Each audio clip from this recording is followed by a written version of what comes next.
Bueno, ahora sí empezamos a grabar, ahora ya estamos online, iba a decir.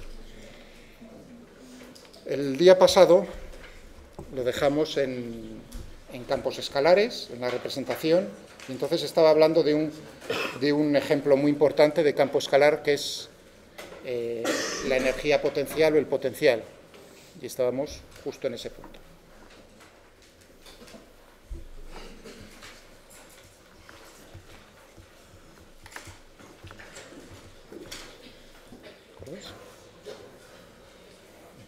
Entonces, recordad lo siguiente, que para poder hablar de energía potencial tiene que existir una fuerza o fuerzas conservativas.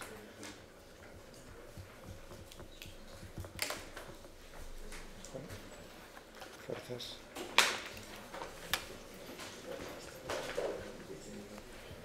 Es decir, que si una fuerza no es conservativa, no hay energía potencial asociada. Así de sencillo. ¿Alguna duda respecto a lo que...? Claro, lo de conservativo viene lo de la conservación de la energía mecánica. Mecánica, que es la suma de energía cinética más energías potenciales.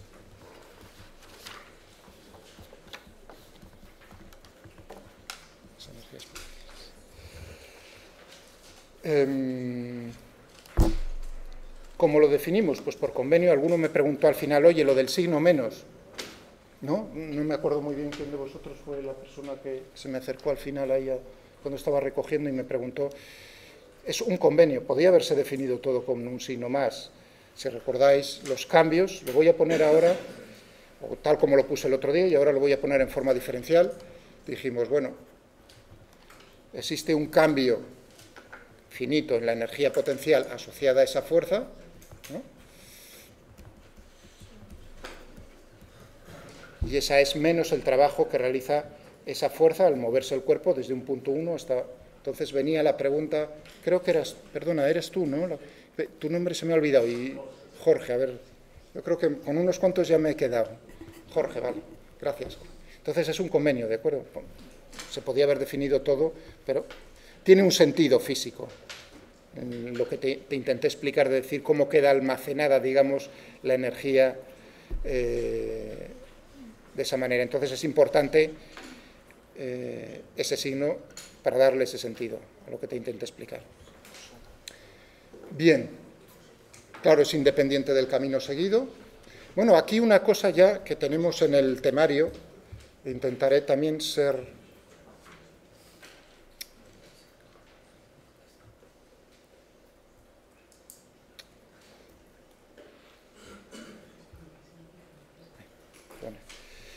Intentaré ser lo más estricto con el temario y orientaros lo mejor posible con él.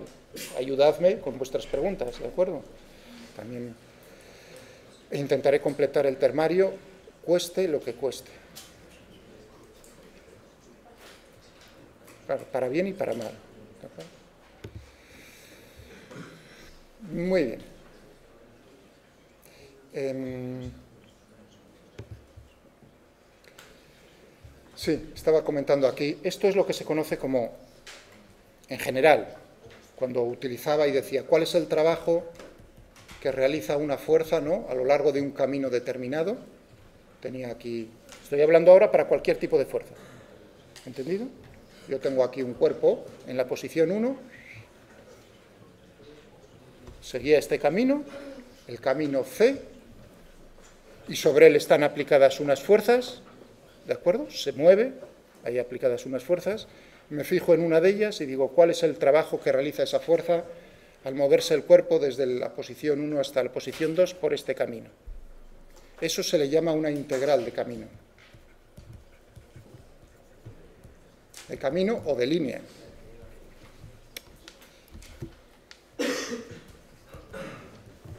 Lo tenéis aquí, en el temario, que es donde...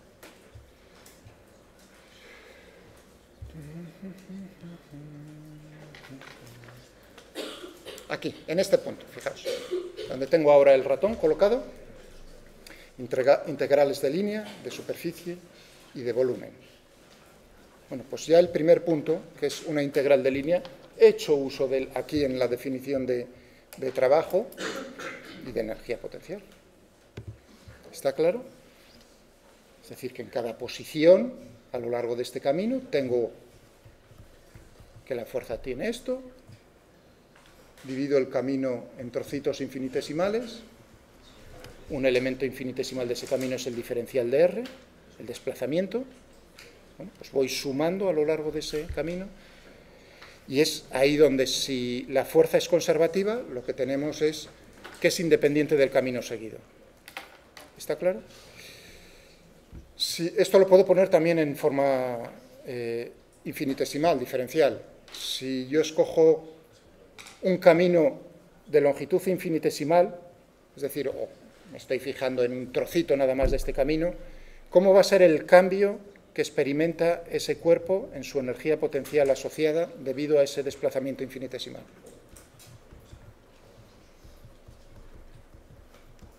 Simplemente esto, ¿no? No tiene mayor... Fijaos que lo único que he hecho ha sido quitar la suma y me fijo en un elemento infinitesimal. ¿Estamos de acuerdo? Vimos un ejemplo, que era un ejemplo en una dimensión, porque esto es, en general, es en 3 dimensiones.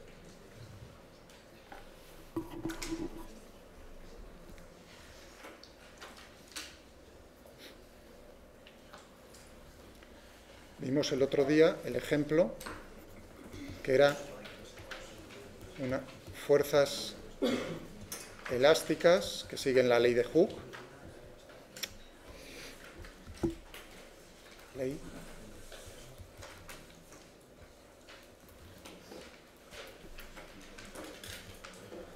ley de Hooke.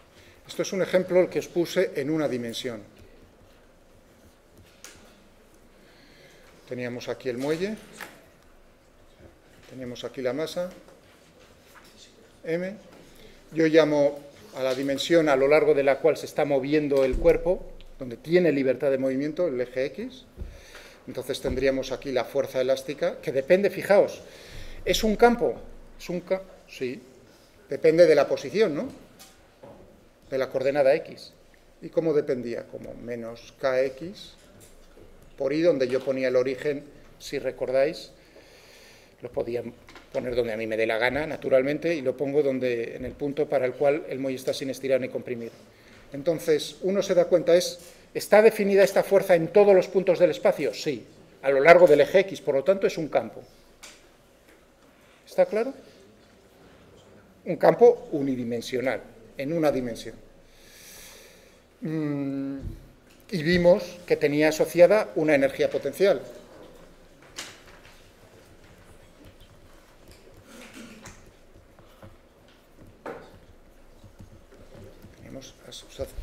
Si utilizo la notación que tenía antes, ¿no? Un cambio infinitesimal en la energía potencial elástica venía dada por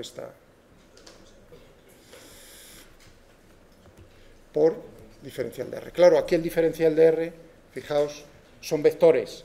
El vector es a lo largo del eje X, este vector desplazamiento también es a lo largo del eje X, entonces lo que teníamos, si yo considero que aquí es diferencial de R, ¿cómo es? ¿La puedo poner? Muy fácil, como diferencial de X por Y. ¿Estamos de acuerdo? Entonces teníamos aquí menos con el menos un kx diferencial de X. Así de simple, ¿no? Si integramos, pues lo que nos salía era simplemente que la variación en U era igual a 1/2 de kx cuadrado. Fijaos, aquí lo voy a hacer sin límites de integración. Simplemente digo, ¿cómo cambia? Voy a ponerle aquí, mejor que diferencia. Estoy integrando a la izquierda y aquí a la derecha. ¿De acuerdo?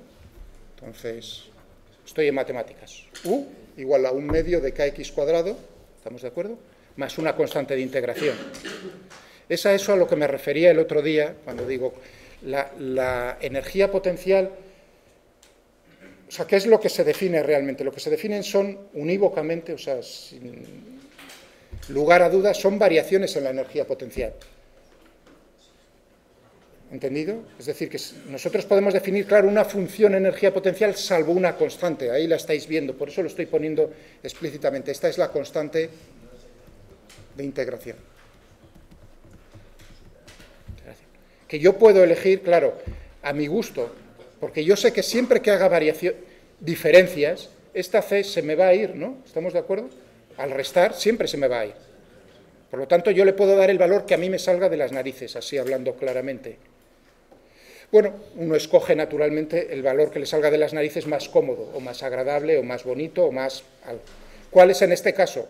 Bueno, pues digo que la energía, ¿cuál va a ser el nivel de referencia? Por eso se habla de esto, nivel de referencia en la energía potencial. En general, ahora lo voy a hacer para este caso. Pues digo, el nivel de referencia es para qué posición, para qué lugar del espacio, para qué estado del sistema, si fuesen muchos cuerpos, la energía potencial asociada sea cero. Y yo digo, U es igual a cero si X es igual a cero. Si eso es así, esto significa que C es igual a cero. No le queda más remedio. ¿Estamos de acuerdo? Por eso digo, yo escojo el nivel de referencia de tal manera que el muelle sin estirar ni comprimir tiene un sentido físico, decir, hombre, si está sin estirar ni comprimir, eso no está almacenando ninguna energía. Pero bueno, yo podría decir, pues son 120.000 julios, y me quedo tan pancho y es correcto. ¿De acuerdo? No habría ningún problema. ¿Entendido? Bien. También para los compañeros nuevos que están ahí tímidamente sentados atrás, si bien no tendrían que tener tanta timidez, que ya tienen experiencia, tenéis un lugar y os lo agradezco, todas las dudas, aparte de decírmelas de palabra, o sea, por correo electrónico o aquí, me pedís, oye Miguel, tengo dudas, por favor, atiéndeme, encantado de la vida. O sea, si hay algo que tengo muchos defectos, pero uno jamás, que espero no tener jamás, es no atender las dudas de mis alumnos. Eso bajo ningún concepto, ¿entendido?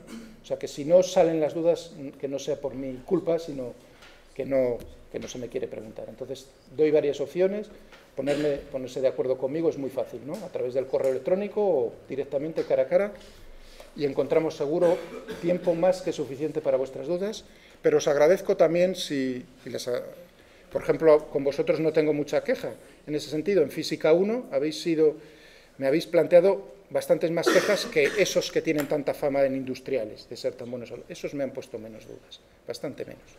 Entonces, a veces la fama no corresponde a la verdad.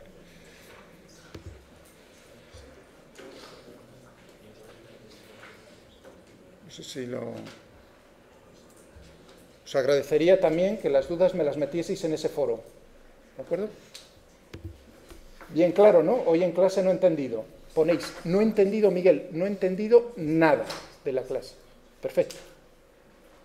O sea, no vengo aquí con la pistola y digo, este se va a enterar. Para mí es una ayuda de decir, pues no se ha entendido nada. ¿Vale? Muy bien. Y sigamos con lo que estábamos, que he hecho este pequeño inciso. En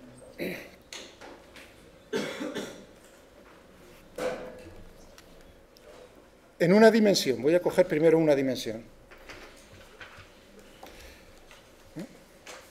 La relación que he puesto entre fuerza y energía potencial. Voy a cogerle, le voy a llamar X por comodidad, ¿no? Esa dimensión. Teníamos esto, ¿no? Yo puedo pasar dividiendo aquí el diferencial de X, ¿no? Fijaos que ya en una dimensión es un escalar. ¿Os dais cuenta? Solo tengo una componente, por eso es más cómodo explicaroslo primero en una dimensión y luego pasamos ya a casos generales más serios, más difíciles de entender. Bueno, pues la fuerza va a ser simplemente, ¿no? ¿Estamos de acuerdo? Fijaos, vuelvo a incidir, estamos con campos. Antes la fuerza, estamos cogiendo el caso elástico. ¿La fuerza era un campo? Sí, estaba definido. Lo visteis, ¿no? Como lo puse. F de x menos kx por y, ¿no? O sea, que podía poner aquí de esta manera, ya quitándome el vector, menos k por x. Está en todos los puntos, es un campo. Es un campo vectorial, lo pongo aquí para que si uno ve lo de abajo se queda así como pensando es un campo vectorial. Es un campo vectorial. ¿La energía potencial es un campo?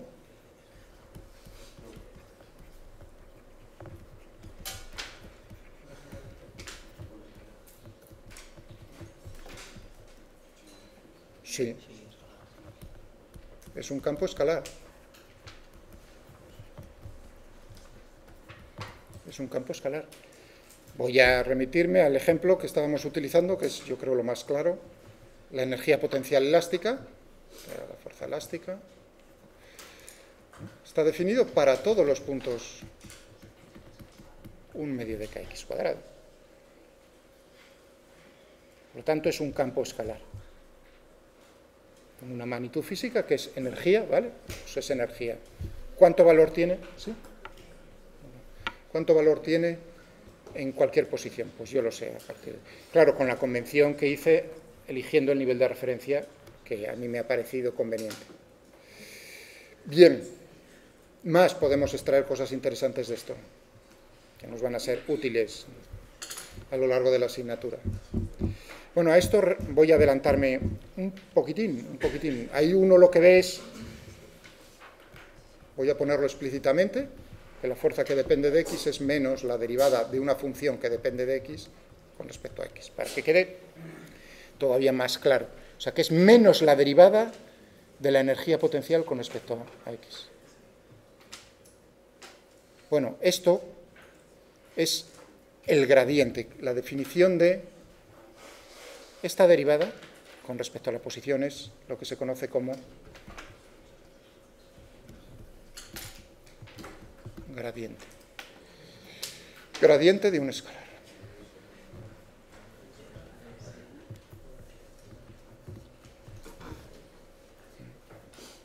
Gradiente de un campo escalar. Cuidado, el menos no. Entonces se dice, ¿cómo es la fuerza conservativa? Fijaos, ¿cómo es la fuerza conservativa asociada a una función, a un campo escalar? Menos el gradiente de ese campo. Menos el gradiente de ese campo. En una dimensión uno dice, ¿para qué le pondrán el nombre a gradiente cuando es una derivada? Bueno, lo veremos en 3 dimensiones. ¿Lo habéis visto en matemáticas, lo del gradiente? ¿Vale? O sea que esto, entonces, me parece fenomenal. Lo habéis entendido con los de matemáticas. ¿Cuáles son las posiciones de equilibrio?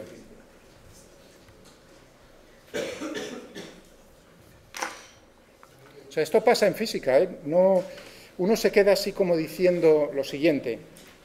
Se queda un poco con la impresión cuando uno mira esto, lo tenéis, por cierto, si queréis en español tenéis en el Sears de Mansky o en el Tipler, capítulos 6 y 7 del Tipler, se dedican a cuestiones de energía, de lo que estoy hablando. Eso en español y, por supuesto, en inglés tenéis los PDFs correspondientes que son todavía más bonitos que eso, a mi entender, pero bueno. Y tenéis las lecciones de Walter Lewin que son preciosas para echarle un vistazo. O sea que de lo que estoy hablando lo tenéis en papel y a la vista. ¿Entendido? Estaba diciendo lo siguiente. En este caso, en una dimensión... Bueno, estaba diciendo... Perdonad, que se me ha ido justo cuando... Parece un poco curioso cuando uno explica esto, que... Es decir, para que yo conozca la energía potencial necesito conocer cómo es la fuerza antes, ¿no? Para poderla definir. Bueno, pues eso no es siempre así en física. Hay muchas situaciones, quizás lo de muchas es una exageración de Miguel, hay situaciones en las cuales uno, por un camino determinado, llega a conocer cómo es la energía potencial asociada a un sistema, a un cuerpo, antes de saber cómo son las fuerzas conservativas que están actuando sobre ese cuerpo. Pensad el caso más sencillo, una fuerza. Es decir, que se dan a veces los casos de que yo conozco la energía antes de conocer la fuerza. Entonces la pregunta es inmediata, de decir, si tú conoces la energía, es decir, matemáticamente es, si yo os doy U de X, dime por favor cuál es la fuerza conservativa asociada a esa energía potencial. Tan sencillo como Miguel, derivo con el signo menos delante y ya tienes la fuerza, efectivamente. Y eso es así, es decir, que se puede deducir cómo es las fuerzas, por ejemplo, a nivel nuclear o en otras situaciones, o en moléculas, cómo son las fuerzas que están actuando entre átomos en una molécula, se puede deducir gracias a que experimentalmente se llega a conocer antes el potencial que está actuando, la energía potencial que está actuando, ¿de acuerdo? Entonces no es que sea cogido así a desmano, sino que es muy útil. Y tan útil como en el ejemplo que estoy poniendo de las moléculas, es decir, oye, ¿cuál sería la distancia de equilibrio entre dos átomos? ¿No? Uno diría, anda la mar. Vamos a cogernos y vuelvo a dar el paso al caso más sencillo en una dimensión.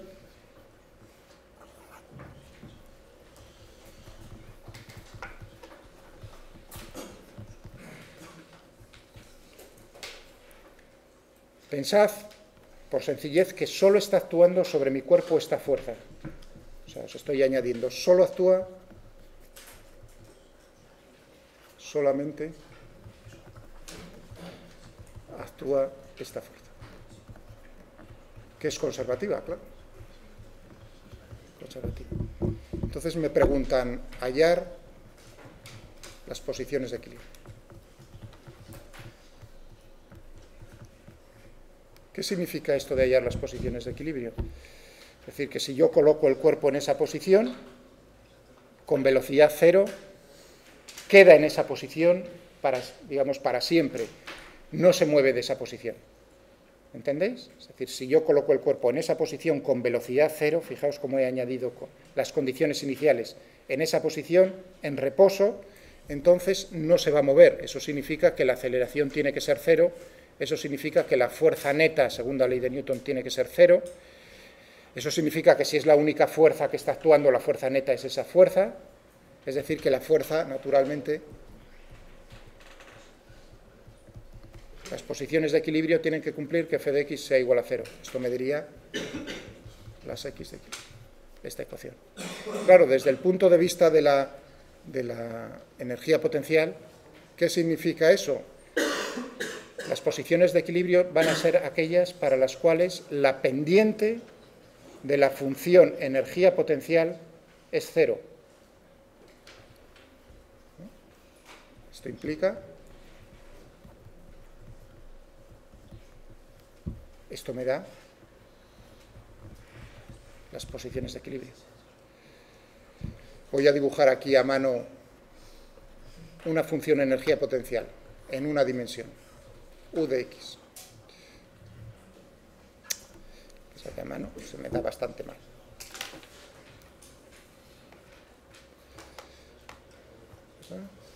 Lo que estoy representando aquí en esta gráfica, así chapucera, es la función u de x. ¿De acuerdo? El campo escalar. Y ahora me dicen, ¿cuáles son las posiciones de equilibrio? Son aquellas en las cuales la pendiente es cero, es decir, esta posición y esta posición, esas tres posiciones, para estas tres posiciones, la pendiente en esos puntos es cero. Esas son posiciones de equilibrio. ¿Estamos de acuerdo? Entonces, cuando uno ve, es decir, corresponde a lo que se llama pozos de potencial, esto es un pozo de potencial, o esto es una barrera de potencial, justo en la cresta, en el punto más bajo de los valles, de los pozos, en el punto más alto de las crestas. ¿De acuerdo? Bien. ¿Puedo saber más de esta gráfica, por ejemplo, y de la energía potencial, naturalmente, si son posiciones de equilibrio estables o inestables? Es decir,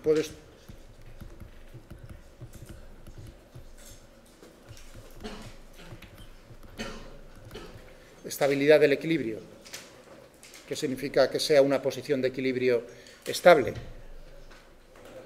que si yo lo desplazo de la posición, lo dejo en la posición de equilibrio, en reposo, no se mueve, si ahora soy tan malo que le pego un pequeño empujoncito, piti, piti, punk, ¿no?, y lo saco de esa posición de equilibrio, ligeramente, la fuerza lo que hace es que el cuerpo tienda otra vez a ocupar la posición de equilibrio anterior, acercarse otra vez a la posición que ha abandonado. Una posición de equilibrio inestable, justo lo contrario, yo lo desplazo de la posición de equilibrio ligeramente, entonces si la fuerza que está actuando lo que hace es alejar el cuerpo todavía más de la posición de equilibrio original, de la posición original, entonces se trata de una posición de equilibrio inestable. Y si ni intenta alejarlo ni acercarlo, entonces es indiferente.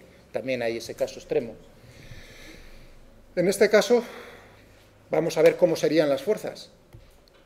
Yo lo desplazo un poco, fijaos, aquí tengo esta posición X1 de equilibrio, X2, estas tres son posiciones de equilibrio. Me voy a fijar en la 1. Yo me desplazo un poco, desplazo el cuerpo un poco hacia la izquierda, primero hacia la izquierda, y luego un poco hacia la derecha, no vaya a ser que uno crea que solo funciona por un lado. Y ahora digo, si me encuentro aquí en un punto por la izquierda, ¿qué es lo que va a intentar hacer la fuerza con ese cuerpo? Primero habrá que ver cómo es la fuerza, es decir, menos la derivada de u con respecto a x, es decir, ¿cómo es la pendiente en este punto? La pendiente es esta, ¿no? La pendiente es negativa, pero claro, con el signo menos, menos con menos más, es decir, la fuerza va a ser positiva según el eje x, es decir, la fuerza va a actuar hacia la derecha. Pendiente negativa multiplicado por menos, eso es una cantidad positiva, por lo tanto, positivo. ¿Que me encuentro por la derecha? Tengo una pendiente, la derivada de u con respecto a x, que es positiva, pero claro, lo estoy multiplicando con un signo menos, por lo tanto, lo que tengo que la fuerza a la derecha de la posición de equilibrio es negativa. Si ahora me fijo qué es lo que está intentando hacer la fuerza, es naturalmente meterlo otra vez en mi pozo, llevarlo otra vez a la posición original. Por lo tanto, esta es una posición de equilibrio,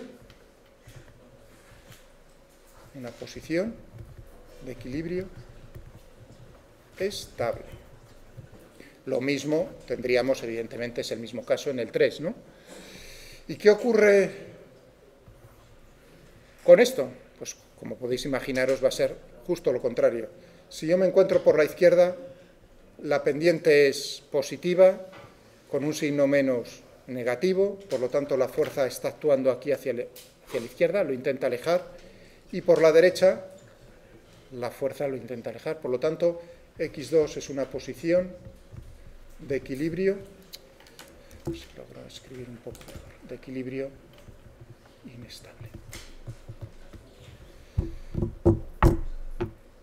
¿Entendido? ¿Entendido? Bien, más todavía se puede fijar lo que se puede sacar de un dibujo y de en general, de una función en general que ni siquiera sé cómo es matemáticamente.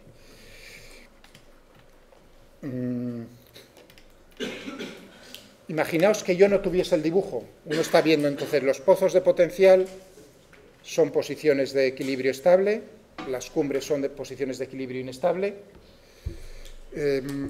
Si yo no lo puedo dibujar por alguna razón, porque la función es muy complicada o no tengo a mano algo con que dibujarlo, yo puedo saber matemáticamente cuáles son las posiciones de equilibrio estable e inestable. Sí, haciendo la derivada segunda, ¿no?, de la función. Si la derivada segunda es positiva, naturalmente en mi posición de equilibrio, a considerar, en x1, si es positivo, entonces es una posición de equilibrio estable. Si es negativo, es una posición de equilibrio inestable. Os recuerdo que la derivada segunda lo que significaría es, me está dando información de cómo está cambiando la pendiente. Muy negativo, cada vez menos negativo, cero, positivo, cada vez más positivo, eso es decir, eso está cambiando positivamente. Justo aquí en x2 es lo contrario. Por lo tanto, si la derivada segunda de la energía potencial, estoy hablando en el caso sencillo, en una dimensión, Si la derivada segunda evaluada en la posición de equilibrio es positiva, entonces posiciones de equilibrio estables, y si es negativa, posiciones de equilibrio inestable. Lo voy a poner aquí.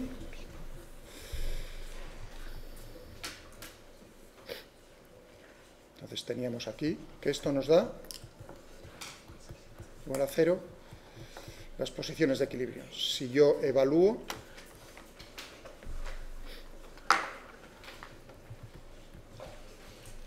si me sale mayor que 0, estable. Si me sale menor que 0, inestable.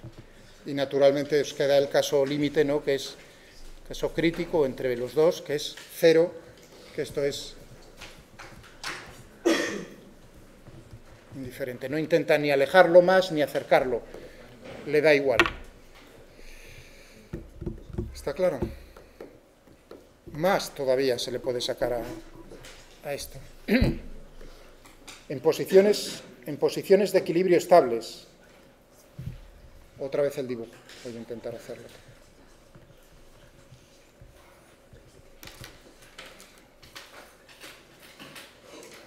¿No? Teníamos esto más o menos. Aquí teníamos x1 y aquí teníamos x2 y aquí teníamos x3. En esta, por ejemplo, si yo desplazo el cuerpo de la posición de equilibrio estable un poquitín, la partícula, el cuerpo, intenta volver a su posición, pero claro, cuando pasa por la posición donde estaba originalmente lleva una velocidad, ya no está en reposo. Por lo tanto, pasará al otro lado. Su velocidad decrecerá por la acción de la fuerza hasta que llega a ser 0, y lo que hace entonces es oscilar. Oscila, o sea que hay oscilaciones siempre en torno de las posiciones de equilibrio estables. Ahora, en el caso de una molécula, dos átomos, ¿no?, tienen una distancia de equilibrio. Yo conozco la función energía potencial, hallo cuál es la posición de equilibrio. ¿Puedo saber, ahora viene la pregunta interesante, cómo oscila? Claro, naturalmente, debido a la temperatura o a las perrerías que se le puede hacer al calentar, simplemente, u otras perrerías que se le puede hacer a esa molécula, naturalmente, la distancia no va a ser la de equilibrio, sino que se van a estar acercando y alejando, piti, piti, piti, piti. Es decir, que están oscilando. Esa molécula diatómica está oscilando en torno a la distancia de equilibrio entre los dos átomos. Y la pregunta interesante es, oye, ¿y cuál es la frecuencia o el periodo de oscilación? ¿De acuerdo? Que conste que esto sí, dime. La búsqueda de curvatura es, vamos, que es simétrica respecto a... No tiene por qué ser. No. ¿Puede hacer así? Sí, puede ser más, digamos, más pendiente a la izquierda y menos pendiente a la derecha, claramente. Lo que pasa es que el dibujo que he hecho, reconozco, no vale mucho. Es totalmente irregular. Simplemente, hombre, que sea continua la derivada, eso sí. Vamos a quedarnos, siempre os dije que en las matemáticas nuestras funciones se comportan como Dios manda. Es decir, bien, no me hacen cosas raras, por ejemplo, con la primera derivada, ¿no?, que tenga discontinuidades.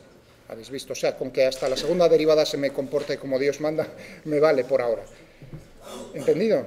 Entonces, esa forma que estás viendo ahí es, por ejemplo, que es lo que intenté hacer, mucho más pendiente a la izquierda, en el lado izquierdo, y más suave a la derecha. ¿Va a haber oscilaciones? La respuesta, sí. Lo que estabais suponiendo ahí, alguno diciendo, ¿está hablando de oscilaciones armónicas simples? No. Yo no he dicho eso. He dicho oscilar. ¿Qué significa oscilar? Repetir el movimiento. ¿Que tiene importancia? Bueno, sí tiene importancia. Tiene importancia tecnológica masivamente, porque si yo sé cuál es la frecuencia de oscilación, le puedo hacer perrerías desde fuera, de tal manera que las oscilaciones entren en resonancia, entre comillas. Yo utilizo una fuerza externa, de tal manera que la frecuencia de esa fuerza externa coincida con la frecuencia de oscilación del cuerpo, de esa molécula diatómica. Por lo tanto, en ese caso, lo que vamos a observar es cómo la amplitud de oscilación va siendo cada vez mayor, es decir, está absorbiendo energía desde fuera, le estamos inyectando energía. Y eso se puede, digamos, detectar. ¿Qué hacen las resonancias magnéticas? O sea, un aparato tan útil como en medicina como una resonancia magnética, precisamente está haciendo una cosa como lo que estoy yo contando aquí, de manera tan sencilla. Está haciendo eso, está detectando precisamente cuando entra en resonancia un sistema de esos. ¿Entendido? Por lo tanto, es también interesante saber determinar cuáles son... y ahí viene la pregunta, claro. Si es muy irregular, como he dicho, el periodo de oscilación o la frecuencia natural de oscilación, ¿se puede determinar? Hombre, dependerá de la respuesta mía es... O sea, se me pregunta eso y mi respuesta es, depende de la amplitud de oscilación. No es muy... Bueno, pero es así, ¿qué le vamos a hacer? Pero, ¿qué ocurre si, hombre, Miguel, si las oscilaciones son muy pequeñitas? Es decir, muy cerca de la posición de equilibrio. Para posiciones muy cercanas a la posición de equilibrio, las oscilaciones van a ser aproximadamente oscilaciones armónicas simples. Es decir, que ahora puedo añadir aquí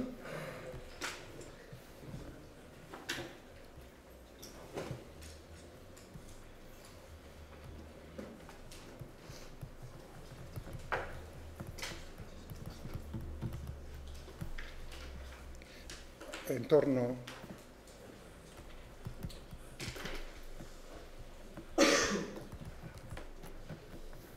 pequeños de equilibrio estables.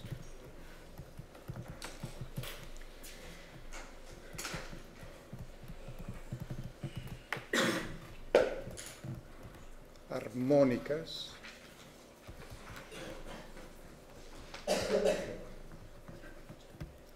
Armónicas simples. Claro, ¿qué significa pequeño? Ahí es donde tenéis que sacar la pistola y disparar al profe. ¿Qué significa pequeño?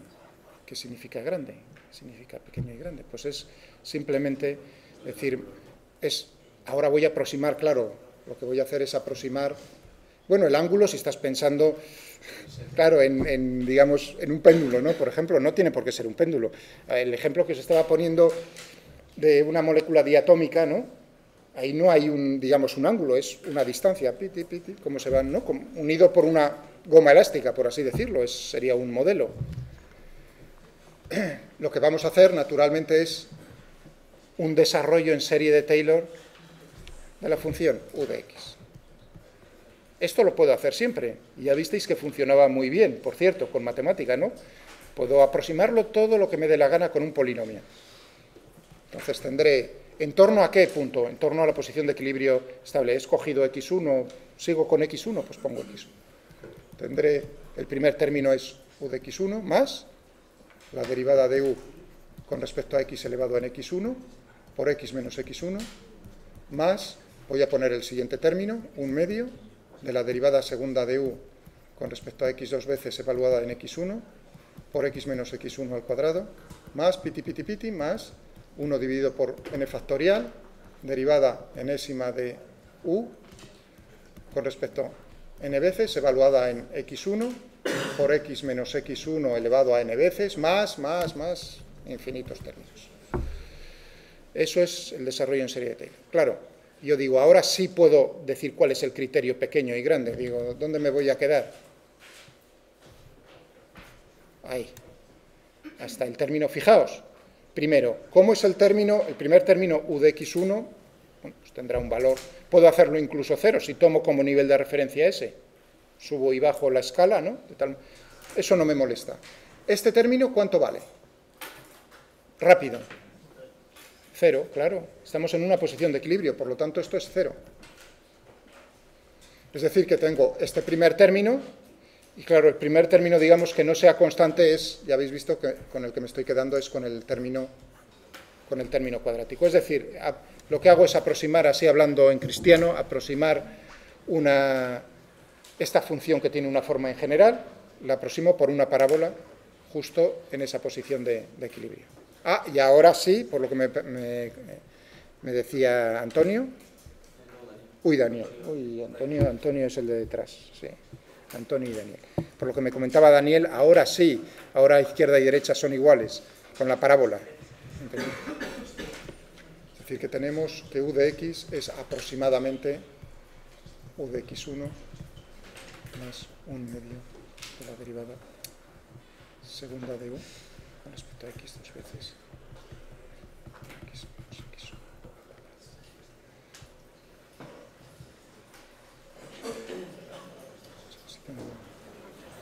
Esto lo que estoy haciendo es, y esto no me va a salir bien, es aproximar en esta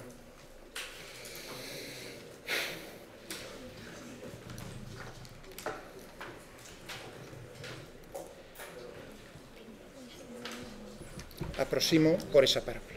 ¿De acuerdo? Ese es el criterio. Y lo mismo tendría, pero para esta otra, que sería en principio diferente. ¿Perdón? Bueno, precisamente podría coger más, no hay ningún problema, pero yo lo que estoy buscando es precisamente aproximarlo aquí a un oscilador armónico simple. Y ahora viene la demostración, claro, decir, oye, ¿y si te quedas en el segundo término, es un oscilador armónico simple? ¿Sí o no? ¿Qué pensáis? Sí. Las posiciones de equilibrio siempre tienden a tener la menor energía posible. A ver, perdona. Las posiciones de equilibrio siempre tienden a tener la menor energía no. posible. Las posiciones de equilibrio estables. Estables. Es decir, que esa frase manida de todos los cuerpos tienden a ocupar posiciones de equilibrio mínimas, claro, evidentemente dejo caer el bolígrafo y la posición ¿qué posición intenta ocupar? Está intentando ocupar, cae posiciones en las cuales la energía potencial gravitatoria, en este caso, es menor. ¿De acuerdo? Entonces, cuidado con eso. O sea, estables, ¿eh? Bien. No sé, algo me quedé ahí. Ah, sí, estaba diciendo Jorge, lo que me había preguntado, ¿no? Ahora viene el punto de decir, o sea, que ahora ya voy a poner aquí u de x, otra vez lo que tenía ahí. Voy a poner u0. O bueno, 1, para que no se me revolucione el personal de cambiar la notación.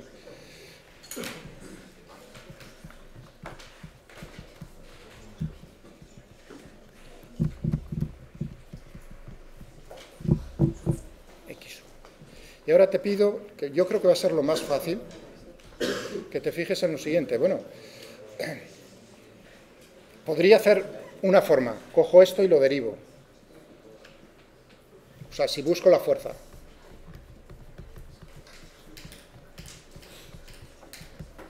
¿Qué es lo que nos queda? Esto, ten en cuenta que es una... Perdón, se me olvidó aquí el cuadrado, perdona, decídmelo, no, eso son cosas que se me olvidan, ¿no?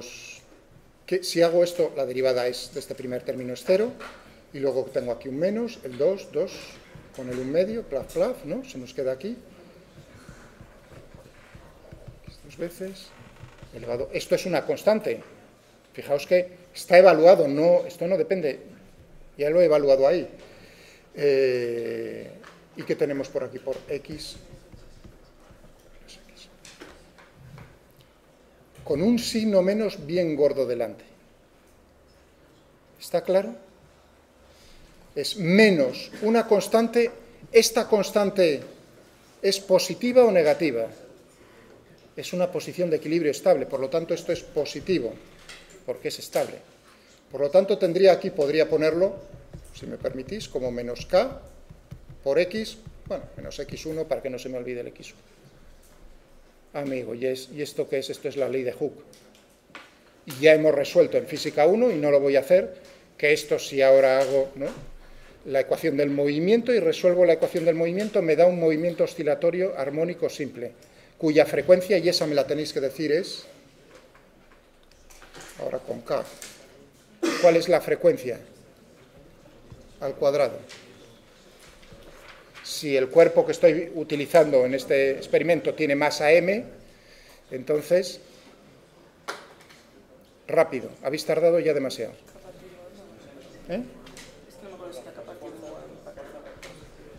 Pues habrá que mirar las unidades. Silvia. mires las unidades. Cuando uno tiene esas dudas metódicas, lo mejor es mirar las unidades. Lo que pasa es que ahora no tendrías tiempo para hacerlo, pero esta es la frecuencia al cuadrado, o bien, si queréis.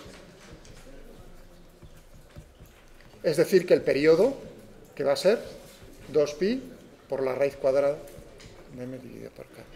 Es decir, que ahora me quito, fijaos, k estoy utilizándolo porque es a lo que estamos acostumbrados, no sé por qué, siempre a utilizar la k de la ley de Hooke. Pero ahora voy a volver al original, que es esto. Es decir, que si yo estoy mirando cuál es la frecuencia de oscilación para pequeñas oscilaciones, será, perdón, el periodo, 2pi, la raíz cuadrada de la masa del cuerpo que estoy utilizando, dividido por qué, la derivada segunda de la función energía potencial, con respecto a esa dimensión, 2 veces, evaluada en esa posición de equilibrio. Y ya, fijaos, ¿cuánta información nos ha dado? O sea, si os habéis dado cuenta cómo hemos extraído, en el problema me dicen, U de X es este. ¿Por qué? Porque lo has medido experimentalmente, ¿vale? Porque a vosotros simplemente os lo pongo como problema. U de X es esta función, una función determinada. Y ahora os digo, decidme todo. Decidme cuáles son las posiciones de equilibrio, cuáles son estables, cuáles son inestables, cuáles son indiferentes, y para las posiciones de equilibrio estables quiero saber cuál es el periodo de oscilación para pequeñas oscilaciones. Ya veis, no queda más remedio que derivar 1 y 2 veces. ¿Entendido? Esto es para una dimensión, evidentemente tiene su equivalencia en 3 dimensiones un poco más complicada. Digamos, lo dejo aquí un momento parado, no os preocupéis que lo retomaré en 3 dimensiones. Que no se me olvide volver a hacer mención, cuando ponía menos, o sea, volvamos a los orígenes del problema.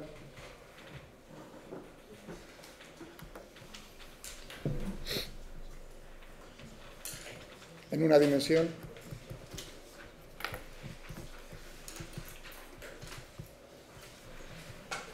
la fuerza es menos el gradiente de la función energía potencial. Eso va a ser general para uno y para todas las dimensiones que queráis. En una dimensión ya sabéis entonces que el gradiente es simplemente la derivada. Fijaos, el gradiente en física, ¿qué información me está dando? O sea, ahora hablemos otra vez un campo, voy a coger otro campo, el manido de toda la vida, la temperatura aquí en el aula. O sea, ¿qué información? Cuando uno dice, expresión coloquial, el gradiente de temperaturas aquí es tremendo. Le han dado caña, ahí tengo la ventana abierta, estamos en invierno, 20 grados bajo cero, le han metido al radiador un montón de... ¿no? Entonces, muchísimo calor ahí, muchísimo frío por el otro lado. Coloquialmente uno diría, hay un gradiente de temperatura aquí en el aula muy grande. ¿No? Yo creo que eso lo habréis oído más de una vez, ¿o no? ¿No? Bueno, vamos a coger otro, ese sí lo habéis oído en la televisión. Ahora que estás preocupado, por cierto, menudo, ¿no? En tu casa, aunque es más hacia las islas occidentales, ¿no? Creo que ha habido... En lo tuyo, que está más a las orientales, ¿no? Ha habido problemas, ¿no? En casa. ¿No has llamado? ¿No has llamado? A ver si todavía viven o no viven tus... Desde luego... ¿Con qué habéis visto lo que es el carácter? No es el mío aquí de leonés, sino el carácter agradable y suave y nada de no enfadarse, ¿no? De la gente que tiene un clima así, ¿no? Que merece la pena, en el que merece la pena vivir. Bueno, eso me ha acordado ahora de ti, de las Canarias, porque si os he dicho, y he visto las caras un poco raras cuando he dicho la expresión esta del gradiente de temperatura muy grande, yo creo que lo habéis oído y alguno me ha mirado como diciendo, no, Miguel, no es así, ¿no? Bueno, pero ahora entonces cojo un ejemplo que sí tenéis que haberlo oído si veis la tele y veis las noticias del tiempo, por eso me he acordado de eso, que es cuando dice, bueno, los vientos van a ser muy fuertes. ¿Por qué? Porque el gradiente de presión es muy grande. Dicen, el gradiente es un gradiente de presión muy grande y esto lo pueden ver ustedes en el mapa porque las líneas, las isobaras están muy juntas. Pero lo dejan caer, eso lo dicen, lo del gradiente de presión, no les queda, a veces les sale, porque muchos de ellos son físicos también.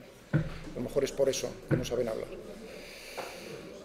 Bien, entonces, que nos quedemos con la idea correcta de qué significa un gradiente, ya en una dimensión.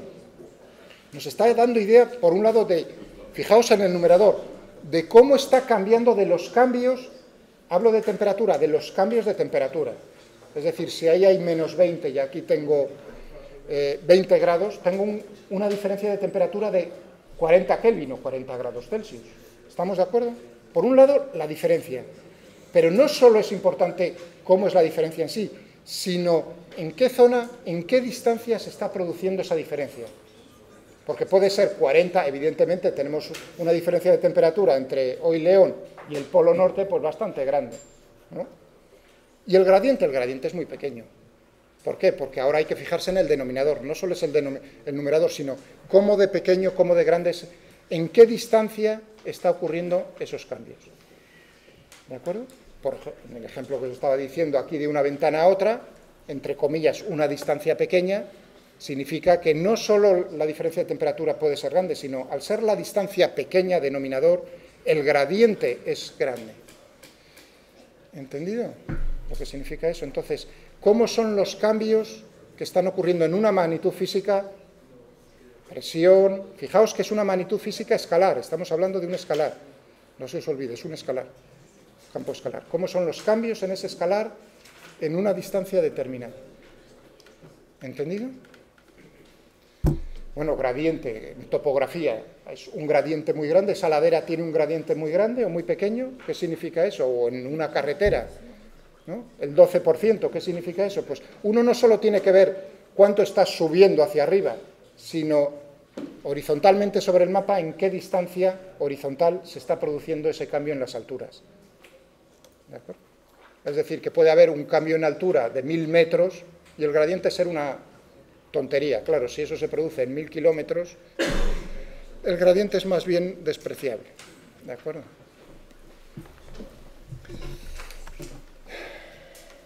Vale. Pasemos, el ejemplo que pongo en el temario es la gravedad, el potencial gravitatorio.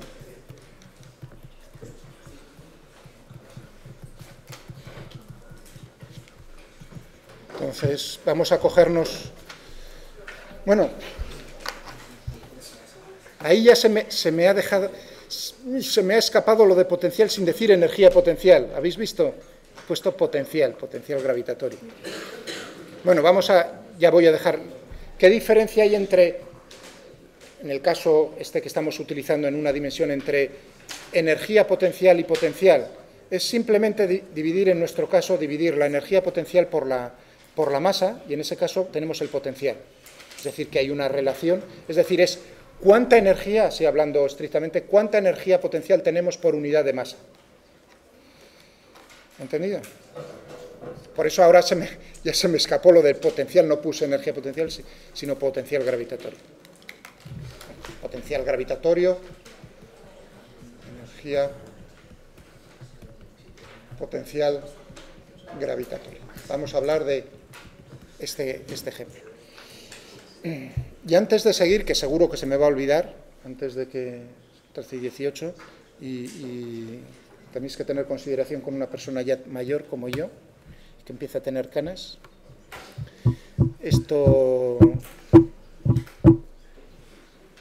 Fijaos, lo de la conservación de la energía mecánica, lo que hice referencia el otro día. Tiene aplicación en problemas, hombre, pasivamente, ¿no? Problemas en mecánica, problemas en nuestra asignatura de Física 2, o sea que si lo estoy incidiendo aquí es porque vamos a enfrentarnos también con problemas en los cuales voy a tener que aplicar la conservación de la energía mecánica. Hay un error o una mala concepción de lo que es el teorema del trabajo, energía cinética o conservación de la energía mecánica, ya veis, ¿no? La relación entre ambos, y es la siguiente: uno piensa que esto cae del cielo, así dicho de una manera ruda. Es decir, que por un lado tenemos las leyes de Newton, ¿no?, que funcionan bastante bien, y por otro lado tenemos la conservación de la energía mecánica o el teorema del trabajo y la energía cinética. Y que eso funciona y también cae del cielo. Y eso está mal. Está claro ¿De dónde deduje yo? ¿Cómo pude deducir yo el día pasado, la semana pasada, lo del teorema del trabajo, energía cinética, conservación de la energía mecánica? De aplicar la segunda ley de Newton.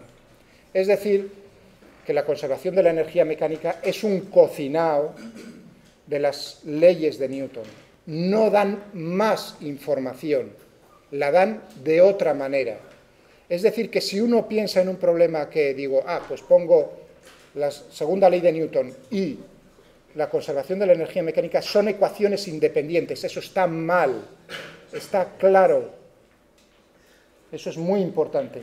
Por eso pongo cara de mala leche y lo digo con mal tono para que uno se quede, ese día estaba Miguel de mal carácter. Vale, pues si lo consigo de esa manera, perfecto. ¿Está claro? Y yo creo que puedo coger... ¿Queréis un problema para demostrároslo? ¿Queréis? Antes de que continúe con... Si queréis, si no, no hace. O sea, estoy abierto a eso. Un problema que me gusta mucho, lo tengo en la cabeza.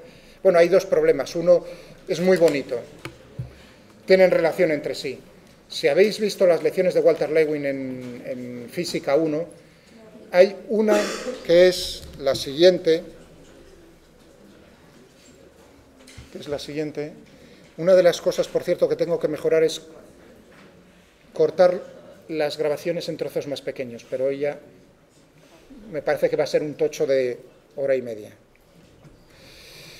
No, lo digo ¿por qué? Porque he visto que es una de las recomendaciones que hacen otros profesores que hacen eso, es los alumnos lo siguen mucho mejor si son 10, 15 minutos a lo sumo en las grabaciones.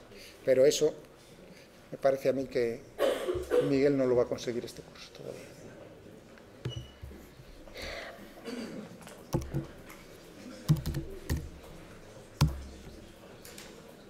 Vamos a ver. Ay, madre, no en... Así que ya me sale... Sí, han abierto, la Universidad de León ha abierto, ahora que habéis visto que he puesto ha abierto también, quieren imitar o hacer, o abrir lo del Open Courseware también. Bueno, está en sus inicios, yo creo, así como mi optimismo natural de Miguel es demasiado tarde, amigos. Esto nos hubiésemos puesto manos a la obra hace 10 años y probablemente hubiésemos tenido éxito y habríamos atraído mucha gente ahora. Esto, pero es mi pesimismo natural, ya digo, probablemente tomádmelo como muchas cosas que digo mal, que no tengo razón. Es decir, es intentar dar el pego, entre comillas, como siempre.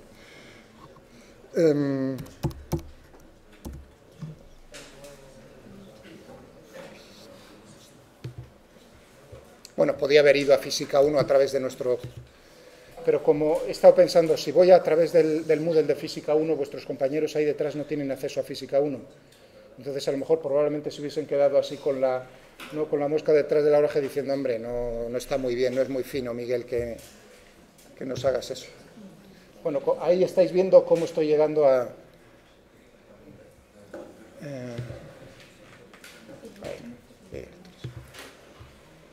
Vamos a ver... ¿Dónde está el roller coaster, o sea, la montaña rusa?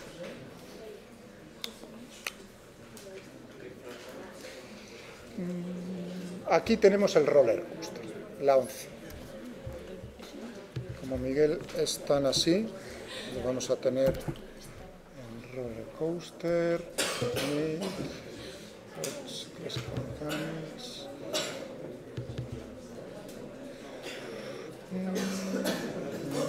Parece que encendí el cacharro. Sí, lo encendí. Let's do one-dimensional case. First, the object moves to the south. We have a kinetic and a time move. Que no me pase. Velocity of speed and field. Bueno, ahí veis, ¿no? Que de lo que estoy hablando lo tenéis ahí. ¿No veis? Trabajos y esas cosas. Bueno, y va a coger como ejemplo, como problema, lo que dicen en inglés el roller coaster, o sea, el bucle. O esto que tiene.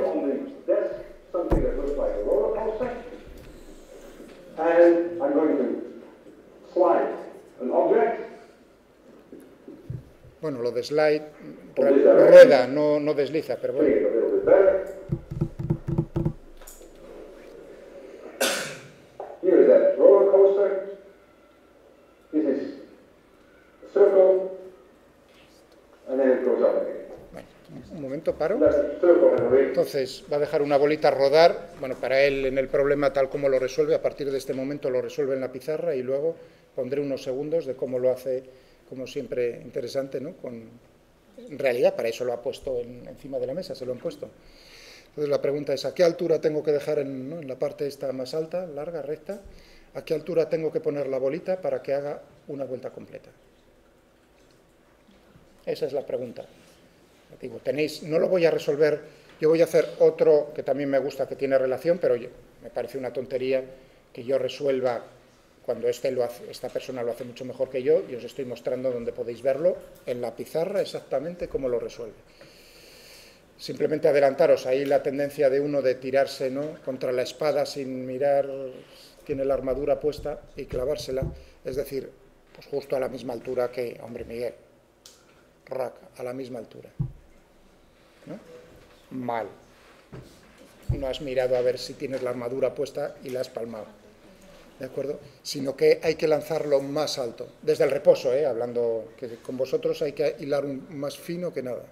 Si lo tiraras a la misma altura, justo al dar el medio looping, se quedaría parado arriba, quedaría vertical, claro. No llega. Uno de los problemas, para que os deis cuenta, sí, de mi carácter un poco especial. En mecánica, a vosotros no os llegó eso, no tenía intenciones de eso, pero a los de industriales, para ver cómo no dan la talla, iba a decir, el problema es, les digo, pongo a la altura que es 2 veces el radio, o sea, justo la altura más alta del bucle, y le digo, dime cuál es la altura más alta que alcanza la bola en su trayectoria, así a palo seco. Es una cosa parecida a lo que ha preguntado, ¿no? Entonces, hay un punto de separación, luego se puede ver más adelante en las imágenes, hay un punto de separación. A partir del punto de separación, la trayectoria que sigue es parabólica, evidentemente, bajo acción de la gravedad. Entonces, el primer problema es hallar cuál es el punto de separación. Segunda parte es, en una trayectoria parabólica, cuál es el punto más alto. ¿De acuerdo? O sea que eso de que llega hasta aquí con velocidad cero y cae, está mal. Eso no pasa. Pero también depende de lo inclinado que esté. ¿El cuál? ¿El cómo? ¿Y por qué? La lanzadera, de lo inclinada que esté, ¿no? No, estamos hablando de diferencias de altura, por ejemplo, con respecto a la base de la mesa. Hombre, vamos a ver. Si desliza sin rozamiento, evidentemente, si hay rozamiento, pues evidentemente tendrías razón, pero estamos hablando en el caso ideal de que no hay rozamiento. Y eso lo simula con un cuerpo rodante, ¿entendido? Con una canica. Entonces, la respuesta a tu pregunta es no. Da igual lo inclinado que esté, muy poco inclinado, evidentemente, si no se tendría que ir muy lejos ahí en él, ¿no?, para lograr la misma altura, eso es evidente, ¿no? Bien, entonces lo que os estoy diciendo no es, si yo lo lanzo desde esta altura, no es que llegue hasta aquí, anda y se dé cuenta de que se le ha olvidado el tabaco y vuelve hacia abajo, no, ese no es el movimiento. Que conste que eso es de hace 5 o 6 siglos, cosas de esas se pensaban. Hasta entonces, no, sino que llegará a un punto que por aquí, un ángulo para el cual se separa. Bueno, para que entonces haga un bucle, que es el problema que hace Walter Lewin, a ese nivel, no hace la pregunta que pongo yo, que es un poco más difícil. Bueno, vamos, más difícil, es más trabajosa de cálculos. Es decir, bueno, ¿cuál es justo la distancia mínima para que esto? Claro, la distancia mínima es, naturalmente, el caso ese crítico que justo un poco más bajo y se llega a separar justo ahí, pero no con velocidad cero. Claro, si el punto si justo se llega, es la situación en la que justo se llega a separar, la fuerza normal en ese punto se hace cero. Bueno, entonces, es justo lo que hace ahí, plantea la segunda ley de Newton para una de las componentes, no para las dos, sino para una de las componentes, y aplica también la conservación de la energía mecánica. ¿De acuerdo? Lo tenéis ahí, es un problema muy bonito. Y ver un poco. and G. Don't larger. 5 the bucket of water is circled above the zero level. If I do it any lower, it will not make it. 5 medios de R, vamos. So think about this, that is something that you could not have just easily predicted. It's a very strong result, but it's not something that you say intuitively. Oh yes, of course. It follows immediately from the conservation of mechanical energy. So if I release it, that 2.5 radius point Tiene una by the way, marca is ahí. somewhere here. So if I release this object way below that, it will not make this point. Let's do that. You see, it didn't make it. I go a little higher, didn't make it. Go a little higher, didn't make it. Go a little higher, still didn't make it. Now I go to the 2.5 mark, and now it makes it. 2.5 times the radius. Conservation of mechanical energy tells you that that is the minimum it takes to just go to that point.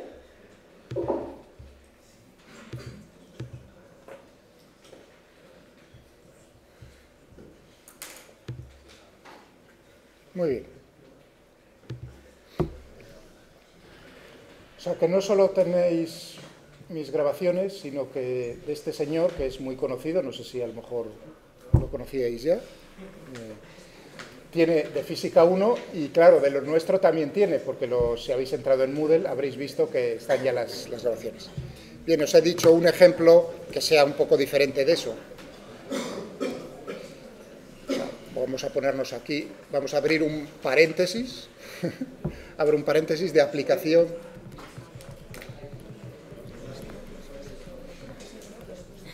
De la conservación de la energía mecánica.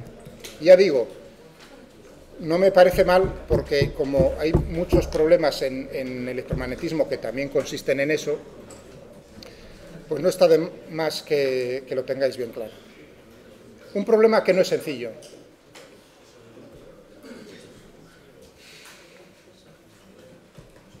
Es el problema que yo llamo de la semiesfera, es del Tipler.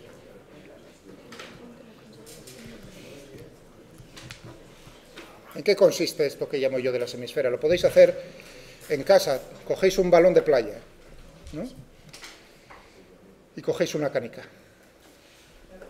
Que un familiar, un hermano, quien sea, una hermana, lo digo, fijaos, porque en uno de los comentarios que he visto, no de este año, hacía mucho que no miraba los comentarios, se me tachaba de machista.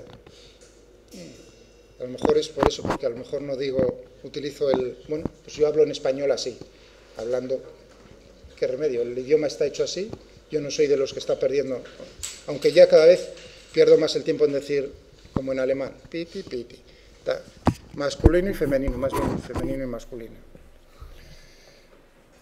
Iba a decir como comentario, pero no sé, me hizo gracia, me dio pena, porque ¿sabéis quién fue la primera persona que pidió permiso en esta universidad nuestra tan buena para cuidar de su hija, reduciendo su sueldo a la mitad, al 50%? Miguel Zorita. Cuando fui pensé que habría hecho ya más gente. Me dijeron, hombre, eres el primero. Con eso queda lo de machista cuando plancha y cuando pasa la fregona. Por eso cuando digo, ¿no? Me quedé así, a lo mejor pues es un comentario en los chistes. Bueno, siempre hay personas que son tontas. Partamos de ese punto. Entonces, quiero decir, no lo voy a extrapolar a generalidad de mis alumnos. Cuando digo bien claro, me quedé un poco triste porque creo que digo bien claro que hago bromas, que, bueno, no son buenas. Soy muy mal contador de chistes, ya lo sé, se me olvidan todos. Pero creo que sí dejé claro al principio que a veces abro en broma y que no se me tome ahí como diciendo, hombre, por Dios, son bromas. Si no, entonces es lo que decía al principio, es que tengo que venir con poner cara seria y es que ya veis que no me sale.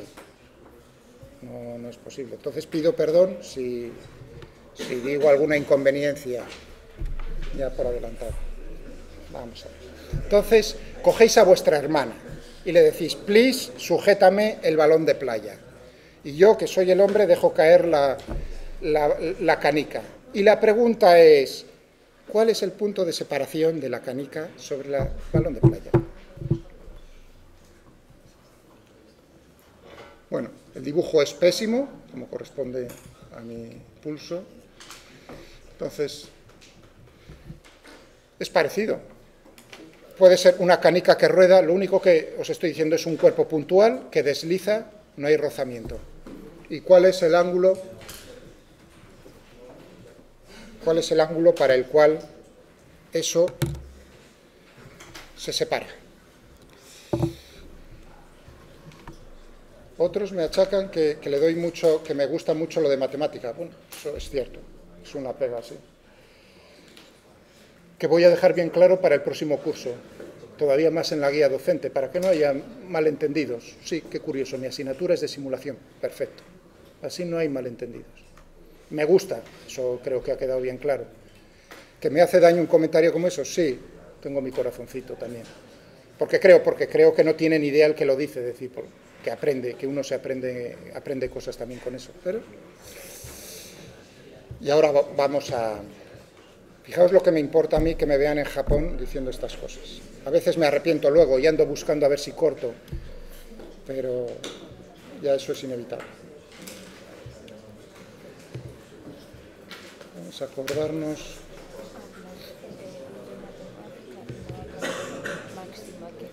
¿Veis aquí la semiesfera? Bueno, las muchas versiones de la semiesfera, claro.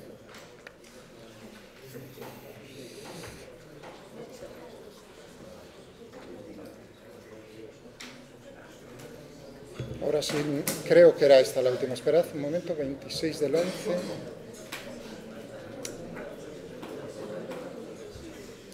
Creo.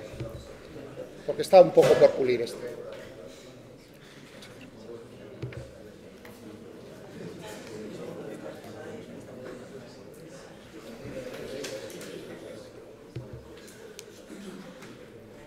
Vamos a ver.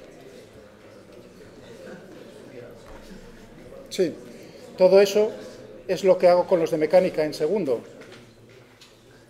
O por lo menos intento divertirme y divertirlos, no sé, o que aprendan. Pero no, el comentario vino de ellos, del grupo ese. Entonces ya vi que algunos, aunque otros sí. Esto, no os preocupéis, esto realmente es lo que he hecho con vosotros. Hay una parte que es fundamental, que es esto. Y esto lo he hecho ya con vosotros. Esto que estoy marcando en azul es realmente, o sea, decir, todo lo demás es, ponlo bonito, fíjate un poco, pero esto es lo importante. Por cierto, con la versión 9, como también nos tocará hacer algo de esto, va a estar muy bien porque me lo han simplificado para vosotros, o sea, lo han simplificado, va a ser más agradable de hacer para vosotros, más sencillo. Entonces tenemos aquí a la hermanita sujetando el asunto. Y dejo, fijaos, dejo la bolita en la posición más alta del balón de playa, en reposo. ¿Cuál es el movimiento que va a seguir? Ningún movimiento. Posición de equilibrio, sí, es inestable, pero es una posición de equilibrio.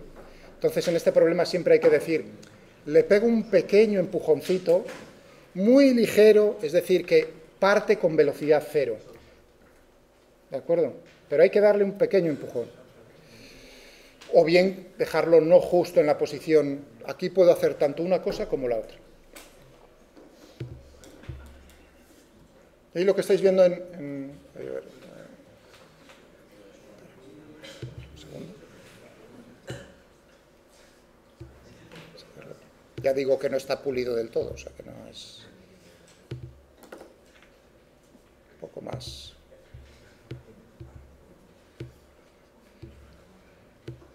Omega 0 es la velocidad angular inicial.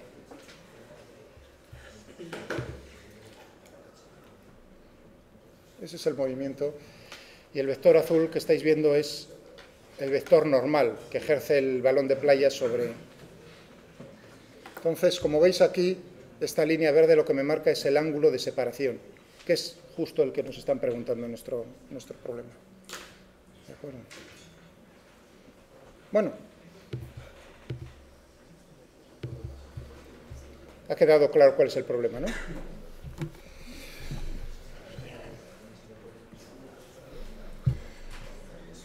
Entonces, ¿qué tenemos que hacer? Leyes de Newton. Para una posición en general, esta. Mido ángulos con respecto a la vertical, θ. Diagrama del cuerpo libre, fuerzas, peso, normal, ninguna más, no hay rozamiento. Si no, tendría que meter una fuerza tangencial. ¿De acuerdo? Muy bien. Si eso es θ, esto es θ, evidentemente. ¿Estamos de acuerdo? Trayectoria circular, por lo tanto, ejes intrínsecos. Tangencial, centrípeta.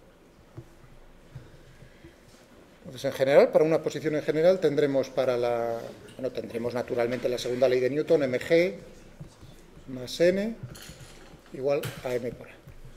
Y ahora lo descomponemos en la componente tangencial que tendremos, mg seno de θ.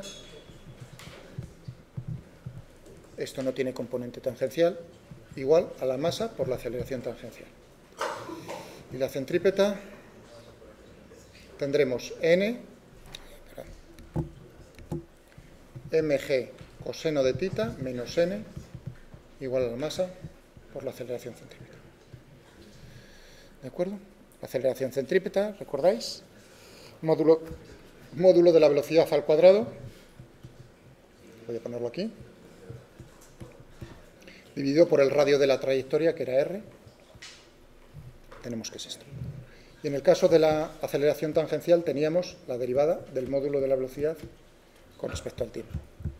Esto lo podía poner también en función de las angulares, v igual a r por omega y derivada de v con respecto a t, r por alfa, siendo alfa la aceleración angular. ¿Recordáis? Bueno, y ahora me preguntan cuál es el punto de separación.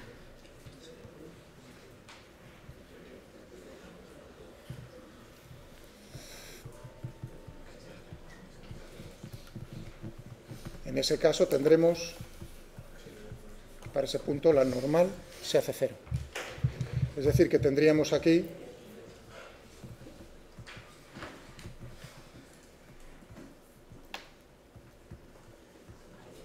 mv cuadrado dividido por r. ¿De acuerdo? Problema. Necesito saber la velocidad en ese punto, en el punto de separación. ¿Qué tengo para hallar la velocidad? No tengo una, fijaos que estoy haciendo uso de una. La otra ecuación era, teníamos mg seno de θ, aceleración tangencial. Tenemos esto. Y esto es válido, estáis dando cuenta, ahí no aparece n, esto es válido en cualquier punto de la trayectoria circular. Es una ecuación diferencial, es una ecuación del movimiento diferencial. Por lo tanto, aquí no nos queda más remedio que integrar. ¿Se puede integrar? Sí, no hay problema. Fijaos que tengo, no hay problema. Eso espero. Si os he intentado enseñar cosas nuevas en cinemática, es precisamente para que, si veis esto, no se os caiga el alma a los pies por no decir otra frase. No os entre canguelo, sino decir, uno ve esto y decir, sangre fría, Clint Eastwood soy yo, raca. Sí. Muy bien, θ, v y t. Vale, pues... ¿no? 3. Fijaos que aquí tengo θ depende del tiempo y v depende del tiempo. Entonces necesito relacionar, quedar solo 2. ¿Cómo lo logro? Acabo de decir g seno de θ. Esto, ¿cómo lo podíamos poner? Como r por alfa, ¿no? ¿Estamos de acuerdo? Por alfa, que era r por la derivada segunda de θ con respecto al tiempo 2 veces. ¿Estamos de acuerdo? No, ¿perdón? Teníamos v, teníamos r por omega, que era r por la derivada de... Uy.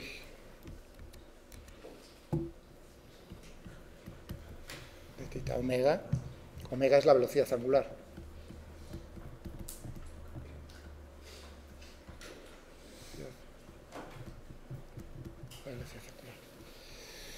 ¿Estábamos de acuerdo en eso? ¿Sí? Muy bien. Es decir, que lo que tengo aquí es una... Voy a ponerlo con puntitos. G dividido por R, seno de tita, igual a tita, 2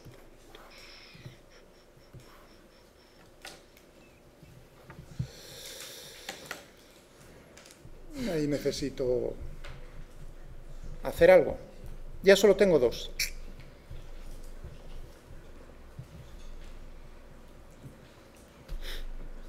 A ver, ideas. Y ahora, habéis visto, ya me he quedado con tita y con el tiempo, ¿no? Pero tengo una derivada segunda para integrar un poco...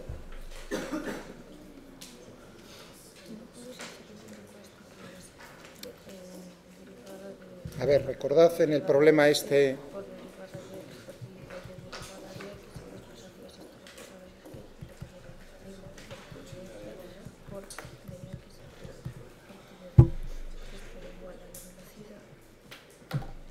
Exacto. Eso que tenemos aquí, ¿lo recordáis? Es el mismo, primero, os estoy llamando la atención, es el mismo problema, que más me da llamarlo X que tita a la cosa. Lo otro es una constante, ¿no? Entonces vamos a... ¿Cuál era el truco que utilizaba entonces ahí? Teníamos, ¿no? Fijaos que teníamos aquí X 2 puntos, o sea, la aceleración.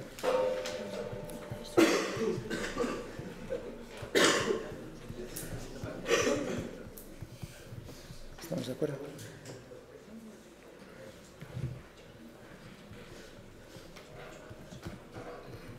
Voy a cogerme aquí y tenía alfa, tita 2 puntos, igual, ¿no? ¿Ah? ¿Qué teníamos?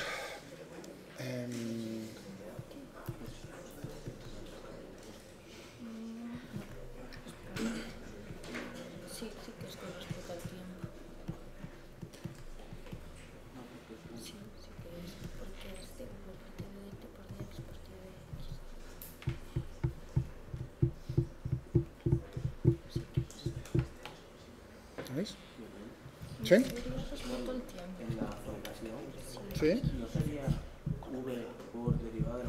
¿Dónde? Aquí tengo la aceleración, es la derivada segunda de x con respecto al tiempo 2 veces, que es la derivada de la velocidad con respecto al tiempo también, ¿no?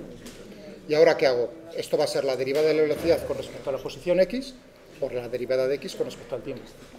Y ahora tengo esto, ¿qué es? Esto es v. Y ya está. Es decir, que a lo que os estoy llevando es que es, habéis visto, es la misma dificultad. A la hora de resolverlo con las leyes de Newton, todavía algunos se tiene que quedar pelines. Y la conservación de la energía, tranquilos, esperad un minuto, que voy a por la energía mecánica.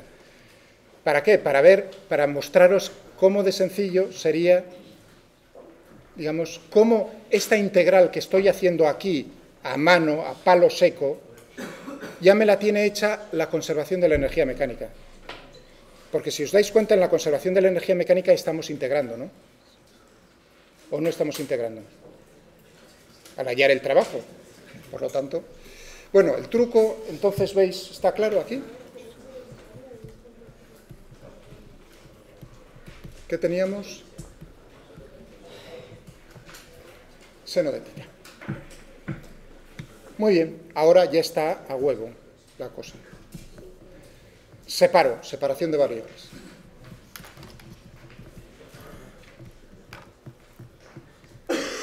Paso tita para allá, igual a g dividido por r, seno de tita, diferencial de tita. ¿Es esto correcto? Sí.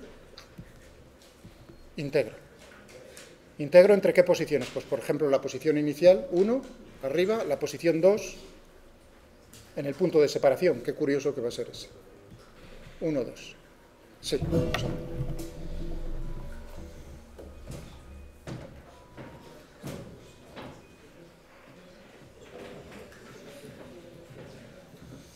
¿Lo habéis visto? Es decir, que no he hecho nada nuevo, esto ya lo había hecho. Claro, ahora pensad en lo siguiente. Esto es, bajo mi punto de vista, el nivel de primero.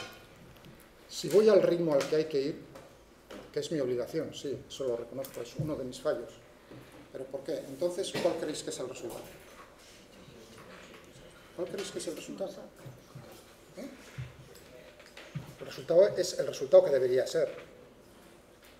Pero claro, que estamos en un país determinado y en un tiempo determinado. Y entonces, pues yo prefiero, digamos, ir mucho más lento, eso sí, sin bajar el nivel. Hay dos opciones, o bajas el nivel y lo das todo, o opción 2 u opción 2. No, para mí es más importante que moldear el cerebro de los alumnos o intentar jugar o ¿no? que relacionen cosas dando mucho menos. Esa es la opción que he escogido yo, a riesgo de que se me eche en cara al otro. Sí, se tiene razón, yo me la he hecho también. Pero tened en cuenta de que si hago lo que hay que hacer, entonces la realidad sería la que vosotros, sinceramente, dentro de cada uno de vosotros, sabríais qué es lo que tendría que ocurrir. Que solo muy pocos realmente hacen el esfuerzo suficiente para que eso, digamos, tuviese éxito. Vale. Creo que con esto, o sea, ahí ya esa integral estamos ya todos encaminados y la resolveríamos, ¿no? Es fácil la de la izquierda, fácil la de la derecha. Qué curioso que lo de la izquierda me suena a un medio de omega cuadrado, o sea, un medio de v cuadrado, o sea, un medio de mv cuadrado. Es decir, claro, efectivamente, lo que acabo de hacer no es nada más que lo de la conservación de la energía mecánica para este caso particular.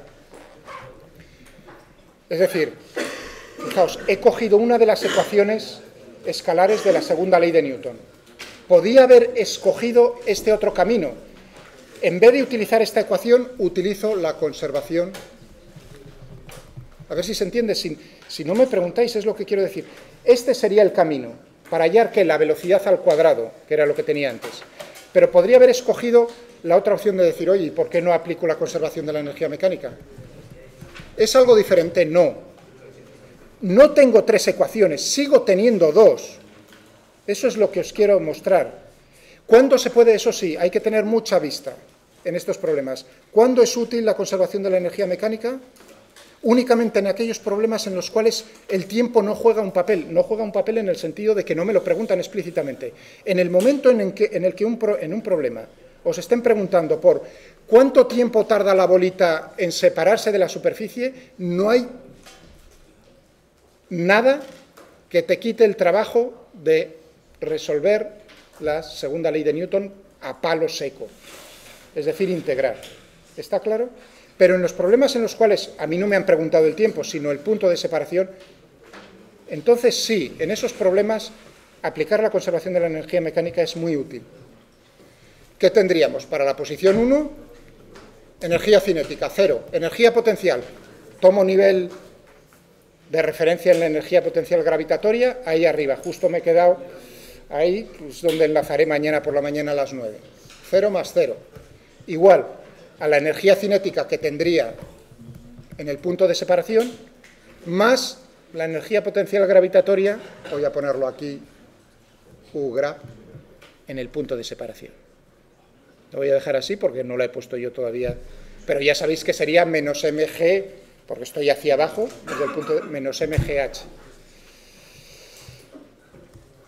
Esta sería la otra forma de obtener la velocidad al cuadrado. Es decir, este es un problema que realmente está chupado, no tiene mayor...